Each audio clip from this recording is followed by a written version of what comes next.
Okay, so you're wanting a story with... I want to go over it again here.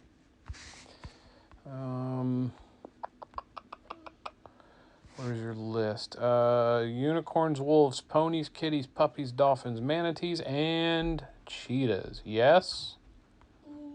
Okay. And you want your name to be Snowstorm, yeah? Mm-hmm. Okay. Are you laying down? Are you ready? Are your eyes closed? Yeah.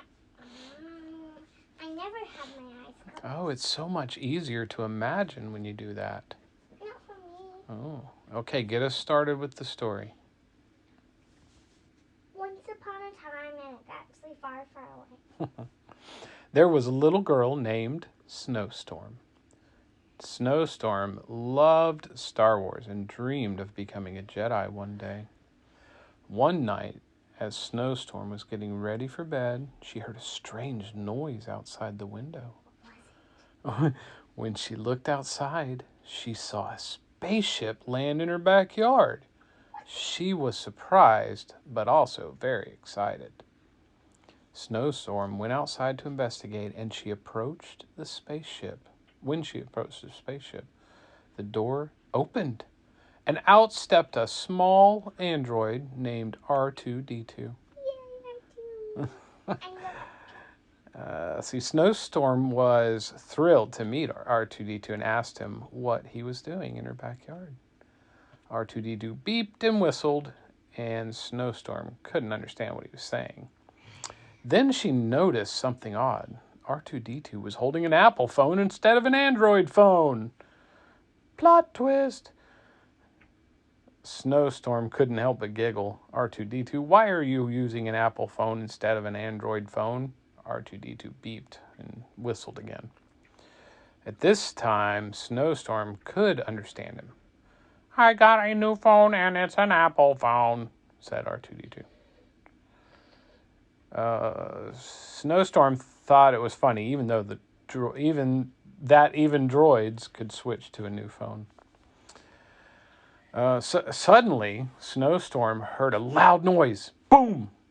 And when she turned around, she saw the evil Emperor Palpatine approaching her. Can you imagine it, JJ? You see him? Snowstorm knew she had to stop him from taking over the galaxy.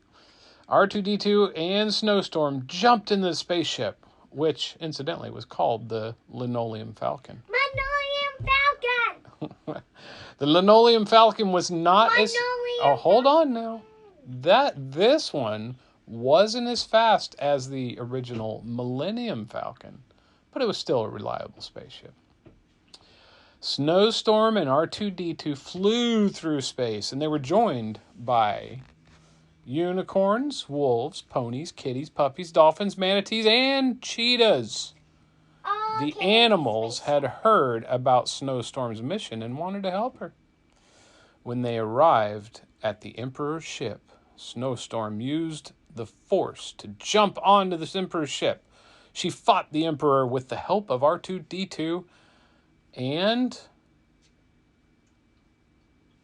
her heart was racing as she stood face to face with him, the most feared man in the galaxy. She knew she had to be careful and rely on her Jedi training if she wanted to defeat him. The Emperor tried to use his power to control her, but she resisted with all her strength. She used her imagination. She also used her lightsaber to deflect the Emperor's attacks, and with the help of R2D2, she managed to weaken him. How? But just as Snowstorm thought she had the upper hand, the Emperor pulled out a secret weapon, a fierce dragon that he had trained to do his bidding. The dragon had flaming breath that could incinerate anything in its path, and it was heading straight toward Snowstorm. Can I add something to the story? What do you want to add? But it's a lucky thing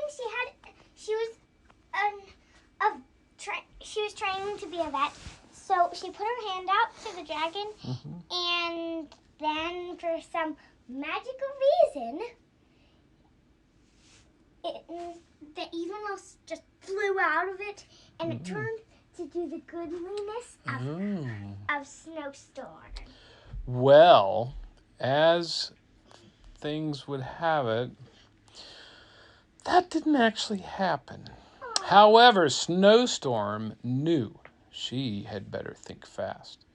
Instead, she used the Force to summon all the animals that had joined her on her journey, and they came running to her aid. The unicorns used their magical powers to create a shield that protected JJ and R2-D2. Snowstorm. Oh, I'm sorry. And Snowstorm and R2-D2 from the dragon's flames. While the wolves and cheetahs attacked the dragon from all sides. The manatees and dolphins worked together to create a tidal wave that crashed into the Emperor's ship, causing it to shake and tremble. The kitties and puppies used their cuteness to distract the Emperor, making him lose focus on the battle. He's like, oh, they're so cute. Let's see. Finally, Snowstorm saw her opportunity. She used the Force to propel herself toward the Emperor. Do you know what that word means? Yes. Oh, you do? Very good. Can you tell me? Because I forgot. It means like float. Oh, to float? Uh-huh. In a manner of speaking, but it actually means to move something, propel it. That's why they call a propeller, like on an airplane or a boat, because it moves the boat. Cool story, bro. And, let's see, with a swift stroke of her lightsaber, she cut off his hand that held the control of the dragon. The dragon wasn't actually a mean dragon. He was just under the Emperor's control. The dragon, no longer under the Emperor's control, flew off into space.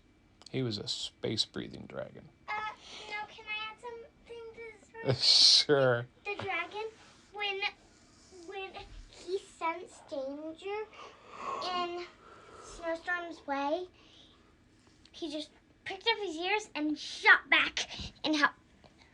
Oh, very good. Well, the Emperor, defeated and weakened, of course, knew he had no choice but to surrender.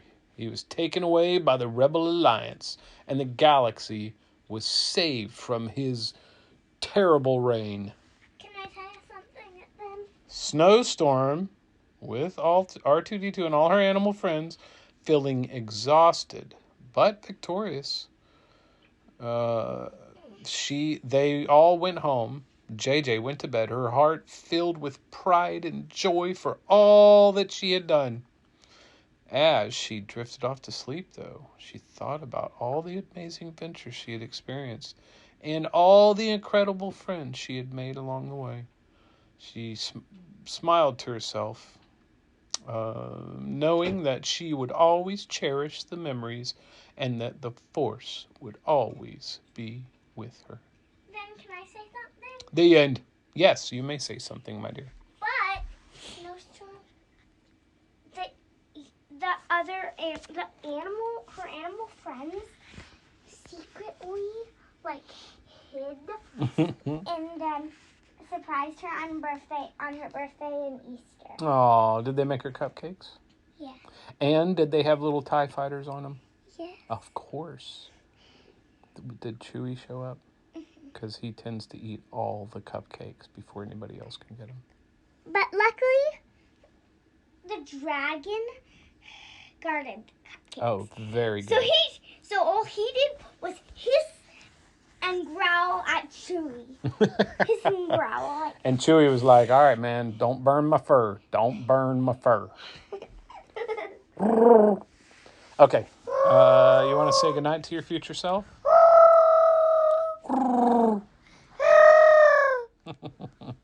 Say goodnight. Good night, future self.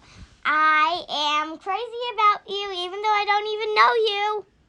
You will someday, won't you? Goodbye.